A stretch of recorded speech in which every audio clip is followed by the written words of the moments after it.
U nekoj vrsti interakcije sa Ivanom Kljajićem, koji je inicijator ovog projekta, u stvari on je bio muzički producent Zvonkovog albuma u tom trenutku i pozvao mene da režiram ovaj film. Ja sam bila tu dosta začuđena tom idejom i tim spojem,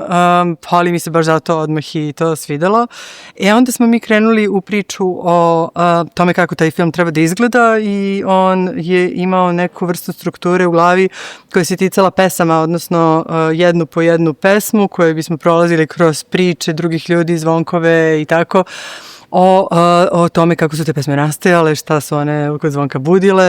i znaš kako već te stvari idu. Sad, meni je to bilo malo